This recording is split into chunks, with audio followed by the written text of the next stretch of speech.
बहन के लिए भाई बना काल, पत्नी के साथ मिलकर जलाया जिंदा। मनीषा हत्याकांड में एनकाउंटर, तीनों कातिल सलाखों के पीछे। नमस्कार, कैपिटल टीवी में आपका स्वागत है और मैं आपके साथ प्रिया बिस्ट। अब वक्त हो चला है ऐसे मुद्दों पर विस्तार से बात करने का जो जनता, राज्य, देश और पूरी दुनिया पर असर डालते हैं। कहा जाता है कि बेटियां घर की लक्ष्मी होती हैं, लेकिन आज इस पापी जमाने में इन्हें जिस तरह से मौत के घाट उतारा जा रहा है, जिसे देखकर सुनकर पूरा देश सहम जाता है। अब चाहे बेटियों के साथ हो रहे हैवानियत की खबर हो या फिर उन्हें किसी कारण बस जिंदा जलाया गया हो। ऐसी ही एक खबर नोएडा से सामने आई है। यहाँ अपने सगे भाई, भाभी और भाभी के बॉयफ्रेंड ने मिलकर अपनी सगी बहन को प्रॉपर्टी के लालच में जिंदा जला दिया। वहीं इस मामले में तीनों आरोपी पुलिस की गिरफ्त में हैं। इस मामले पर ही आज विस्तार से बात करते हैं और जानते हैं क्यों बना भाई अपनी बहन की जान का दुश्मन।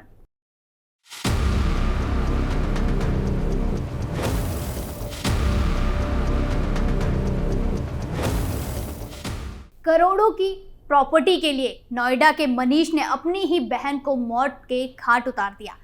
मनीष को जायदाद का ऐसा लालच था कि उसे अपनी पत्नी और उसके अफेयर से भी कोई दिक्कत नहीं थी। पैसे के लिए बहन को रास्ते से हटाने का पूरा प्लान उसने अपनी शिखा और उसके बॉयफ्रेंड पवन के साथ मिलकर बनाया। गला दबाकर मनीषा की हत्या करने के बाद उसकी लाश को सूटकेस में भरकर ले गए और बागपत के पास सूटकेस जलाकर भाग गए।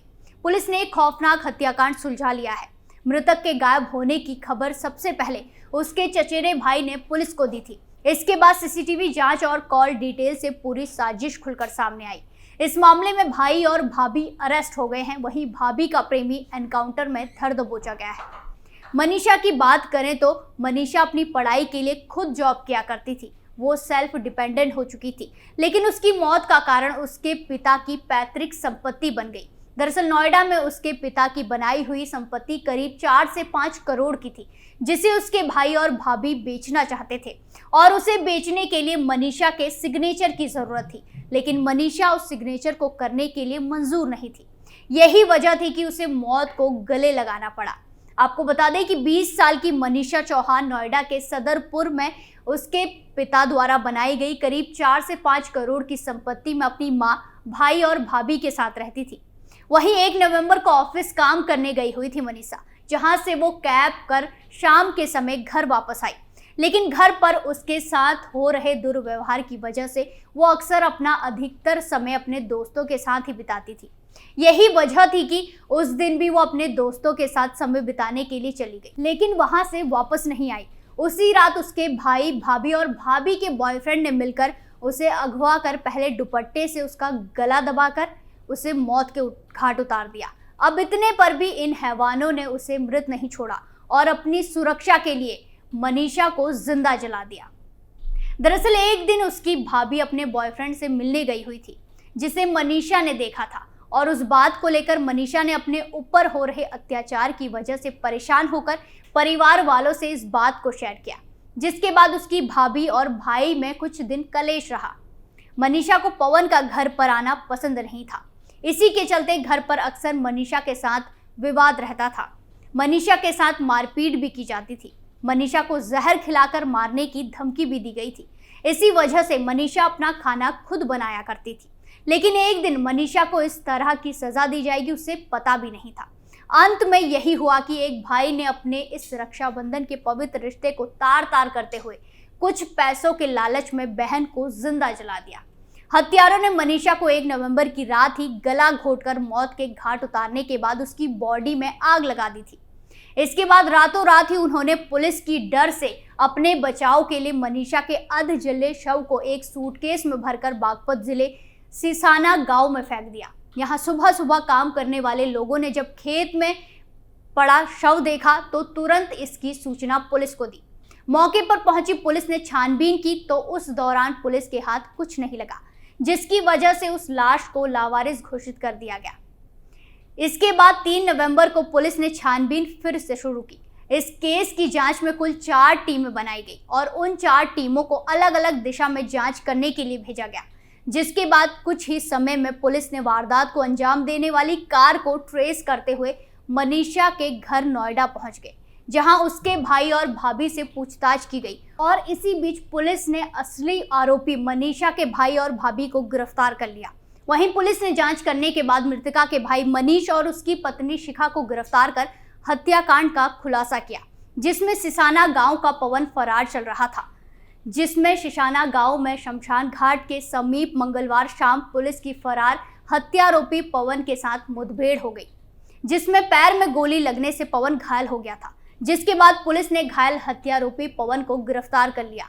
बाद में फिर जिला अस्पताल में उसे उपचार कराया गया। बताया कि मुठभेड़ उसी जगह पर हुई जहां पर शव जलाया गया था। जिस हत्यारोपी की तलाश में पुलिस कई दिन से दबिश दे रही थी, वो सिसाना में शमशान घाट के पास ही मिला। अब ऐसे में ये भी सवाल उठ रहा है कि घटना के कई दिन बाद हत्यारोपी आखिर घटनास्थल पर क्यों पहुंचा था। आपको बता दें कि घटना के समय ग्रामीणों को आता देख पवन मनीषा का अध जला शव छोड़कर कार लेकर फरार हो गया था।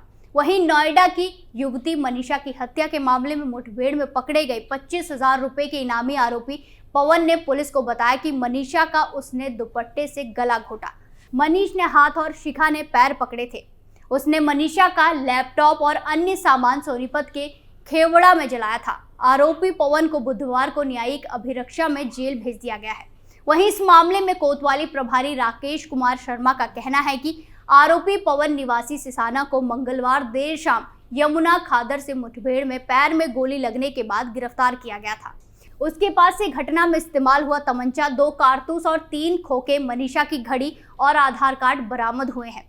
पूछताछ में पवन ने बताया कि उसके और शिखा के बीच प्रेम प्रसंग चल रहा था, जिसमें मनीषा बाधक बनी हुई थी और मनीष को मनीषा की संपत्ति का लालच था। रास्ते से हटाने के लिए योजनाबद्ध तरीके से मनीष और शिखा ने साथ मिलकर मनीषा की हत्या कर दी और शव को ठिकाने लगाया था।